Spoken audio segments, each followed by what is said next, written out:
महाराज जी, आपने अपनी डायरी में क्या क्या लिखा है महाराज जी? हम क्यों बताए?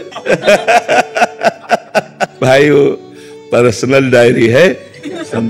संतों से जो सुना, जो अनुभव हुआ, वो दो डायरी बनाए। एक सन्यास की डायरी है और एक वैष्णव मार्ग में जब चले तो इसकी डायरी। अब कई वर्षों से कुछ नहीं लिखते, नहीं पहले कुछ ना कुछ, अब तो बस शांत। अब किसके लिए लिखे, क्या लिखा पढ़ी करें।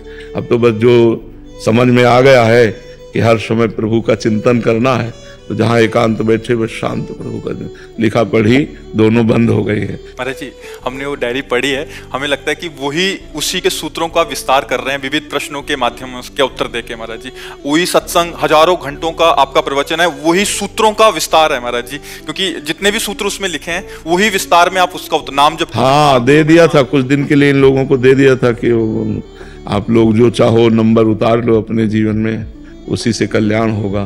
क्योंकि उसमें संतों के वचन हैं जो भ्रमण करते रहे, जहां जो संत बोले वही लिख लिया। तो संतों की यथावत बात मानी जाए तो कभी माया में फंस नहीं सकते। यथावत बात मानी जाए, कभी माया में नहीं फंस सकते।